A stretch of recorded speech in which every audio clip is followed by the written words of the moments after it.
E depois que Abimeleque dominou sobre Israel 3 anos, enviou Deus um espírito mau entre Abimeleque e os homens de Siquém, que os de Siquém se levantaram contra Abimeleque, para que o crime dos 70 filhos de Jerubaal, e o sangue deles, viesse a se pôr sobre Abimeleque seu irmão que os matou, e sobre os homens de Siquém que corroboraram as mãos dele para matar a seus irmãos, e puseram-lhe os de Siquém emboscadores nos cumes dos montes, os quais assaltavam a todos os que passavam junto a eles pelo caminho, do que foi dado aviso a Abimeleque. E Gaal filho de Ebed veio com seus irmãos, e passaram a Siquém, e os de Siquém se confiaram nele, e saindo ao campo, vindimaram suas vinhas, e pisaram a uva, e fizeram alegrias, e entrando no templo de seus deuses, comeram e beberam, e amaldiçoaram a Abimeleque. E Gaal filho de Ebed disse: Quem é Abimeleque e que é Siquém, para que nós a ele sirvamos? Não é filho de Jerubaal? E não é Zebul seu assistente? Servia aos homens de Amor pai de Siquém, mas por que serviríamos a ele? Fosse-me dado este povo abaixo de minha mão, eu expulsaria logo Abimeleque. E dizia a Abimeleque: Aumenta teus esquadrões, e sai. E Zebul assistente da cidade, ouvindo as palavras de Gaal filho de Ebed, acendeu-se sua ira, e enviou sagazmente mensageiros a Abimeleque, dizendo: Eis que Gaal filho de Ebed e seus irmãos vieram a Siquém, e eis que cercaram a cidade contra ti. Levanta-te, pois, agora de noite, tu e o povo que está contigo, e põe emboscada no campo. E pela manhã ao sair do sol te levantarás e atacarás a cidade, e ele e o povo que está com ele sairão contra ti, e tu farás com ele segundo o que se te oferecerá. Levantando-se, pois, de noite Abimeleque e todo aquele povo que com ele estava, puseram emboscada contra Siquém com 4 companhias. E Gaal filho de Ebed saiu, e pôs-se à entrada da porta da cidade, e Abimeleque e todo aquele povo que com ele estava, se levantaram da emboscada. E vendo Gaal o povo, disse a Zebul: Eis ali povo que desce dos cumes dos montes. E Zebul lhe respondeu: A sombra dos montes te parece homens. Mas Gaal voltou a falar, e disse: Eis ali um povo que desce por meio da terra, e um esquadrão vem pelo caminho da campina de Meunenim. E Zebul lhe respondeu: Onde está agora aquele teu falar, dizendo: Quem é Abimeleque para que lhe servamos? Não é este o povo que menosprezavas? Sai, pois, agora, e luta com ele. E Gaal saiu diante dos de Siquém, e lutou contra Abimeleque, mas perseguiu Abimeleque, diante do qual ele fugiu, e caíram feridos muitos até a entrada da porta. E Abimeleque ficou em Arumã, e Zebul lançou fora Gaal e a seus irmãos, para que não morassem em Siquém. E aconteceu ao dia seguinte, que o povo saiu ao campo, e foi dado aviso a Abimeleque, o qual, tomando gente, repartiu-a em 3 companhias, e pôs emboscadas no campo. E quando olhou, eis o povo que saía da cidade, e levantou-se contra eles, e feriu-os. Pois Abimeleque e o esquadrão que estava com ele, atacaram com ímpeto, e pararam à entrada da porta da cidade, e as 2 companhias atacaram a todos os que estavam no campo, e os feriram. E depois de combater Abimeleque a cidade todo aquele dia, tomou-a, e matou o povo que nela estava, e assolou a cidade, e semeou-a de sal. Quando ouviram isto todos os que estavam na torre de Siquém, entraram na fortaleza do templo do deus Berite. E foi dito a Abimeleque como todos os da torre de Siquém estavam reunidos. Então subiu Abimeleque ao monte de Salmão, ele e toda a gente que com ele estava, e tomou Abimeleque um machado em sua mão, e cortou um ramo das árvores, levantou-o, e o pôs sobre seus ombros, dizendo ao povo que estava com ele: O que vós vedes que estou fazendo? Fazei imediatamente como eu. E assim todo aquele povo cortou também cada um seu ramo, e seguiram a Abimeleque, e puseram-nas junto à fortaleza,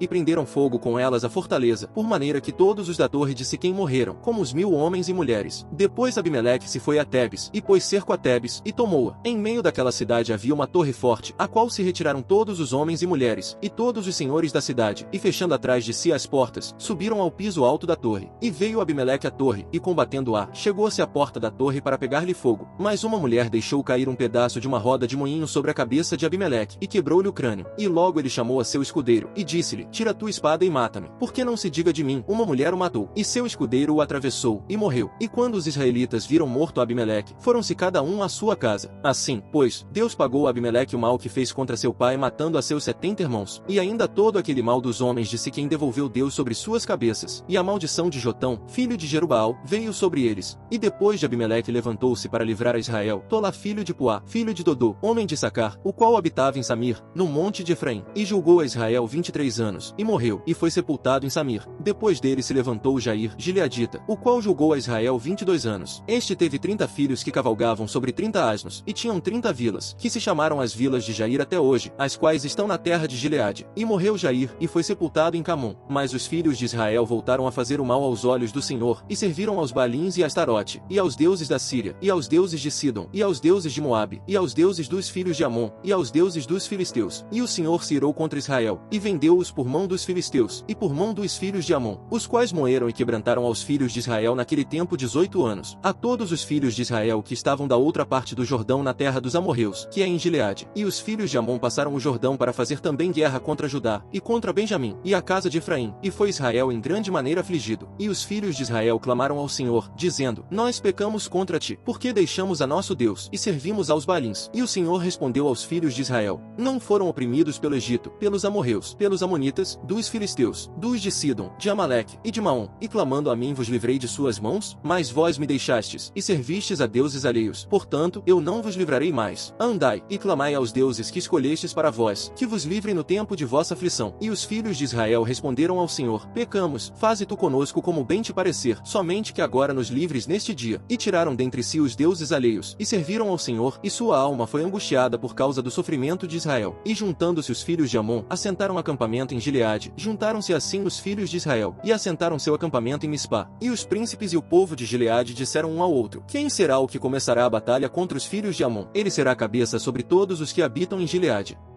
E eis que 2 deles iam naquele mesmo dia a uma aldeia, cujo nome era Emaús, que estava a 60 estádios de distância de Jerusalém, e iam falando entre si de todas aquelas coisas que tinham acontecido. E aconteceu que, enquanto eles estavam conversando entre si, e perguntando um ao outro, Jesus se aproximou, e foi junto deles. Mas seus olhos foram retidos, para que não o reconhecessem. E disse-lhes: que conversas são essas, que vós discutis enquanto andam, e ficais tristes? E um deles, cujo nome era Cleofas, respondendo, disse-lhe: és tu o único viajante em Jerusalém que não sabe as coisas que nela têm acontecido nestes dias? E ele lhes disse: quais? E eles lhe disseram: as sobre Jesus de Nazaré, a qual foi um homem profeta, poderoso em obras e em palavras, diante de Deus e de todo o povo. E como os chefes dos sacerdotes e nossos líderes o entregaram à condenação de morte e o crucificaram. E nós esperávamos que ele fosse aquele que libertara Israel. Porém, além de tudo isto, hoje é o 3º dia desde que estas coisas aconteceram. Ainda que também algumas mulheres dentre nós nos deixaram surpresos, as quais de madrugada foram ao sepulcro, e não achando seu corpo, vieram, dizendo que também tinham visto uma aparição de anjos, que disseram que ele vive. E alguns do que estão conosco foram ao túmulo, e o acharam assim como as mulheres tinham dito, porém não o viram. E ele lhes disse: ó tolos, e que demoram no coração para crerem em tudo que os profetas falaram. Por acaso não era necessário que o Cristo sofresse estas coisas, e então entrar em sua glória? E começando de Moisés, e por todos os profetas, lhes declarava em todas as escrituras o que estava escrito sobre ele. E chegaram à aldeia para onde estavam indo, e ele agiu como se fosse para um lugar mais distante. E eles lhe rogaram, dizendo: fica conosco, porque já é tarde, e o dia está entardecendo. E ele entrou para ficar com eles. E aconteceu que, estando sentado com eles à mesa, tomou o pão, deu graças, o partiu, e o deu a eles. E os olhos deles se abriram, e o reconheceram, e ele lhes desapareceu. E diziam um ao outro: por acaso não estava nosso coração ardendo em nós, quando ele falava conosco pelo caminho, e quando nos desvendava as escrituras? E levantando-se na mesma hora, voltaram para Jerusalém, e acharam reunidos aos 11, e aos que estavam com eles, que diziam: verdadeiramente o Senhor ressuscitou, e já apareceu a Simão. E eles contaram as coisas que lhes aconteceram no caminho, e como foi reconhecido por eles quando partiu o pão. E enquanto eles falavam disto, o próprio Jesus se pôs no meio deles, e lhes disse: paz seja convosco. E eles, espantados, e muito atemorizados, pensavam que viam algum espírito. E ele lhes disse: por que estáis perturbados? E por que sobem dúvidas em vossos corações? Vede minhas mãos, e os meus pés, que sou eu mesmo. Tocai-me, e vede, porque um espírito não tem carne nem ossos, como vós vedes que eu tenho. E dizendo isto, lhes mostrou as mãos e os pés. E eles, não crendo ainda, por causa da alegria, e maravilhados, Jesus disse-lhes: tendes aqui alguma coisa para comer? Então eles lhe apresentaram parte de um peixe assado e de um favo de mel. Ele pegou, e comeu diante deles. E disse-lhes: estas são as palavras que eu vos disse, enquanto ainda estava convosco, que era necessário que se cumprissem todas as coisas que estão escritas sobre mim na lei de Moisés, nos profetas, e nos salmos. Então ele lhes abriu o entendimento, para que entendessem as escrituras. E disse-lhes: assim está escrito, e assim era necessário que o Cristo sofresse, e que ao 3º dia ressuscitasse dos mortos, e que em seu nome fosse pregado arrependimento e perdão de pecados em todas as nações, começando de Jerusalém. E destas coisas vós sois testemunhas. E eis que eu envio a promessa de meu Pai sobre vós, porém ficai vós na cidade de Jerusalém, até que vos seja dado o poder do alto. E os levou para fora até Betânia, e levantando suas mãos, os abençoou. E aconteceu que, enquanto os abençoava, ele se afastou deles, e foi conduzido para cima ao céu. E eles, adorando, voltaram para Jerusalém com grande alegria, e estavam sempre no templo, louvando e bendizendo a Deus.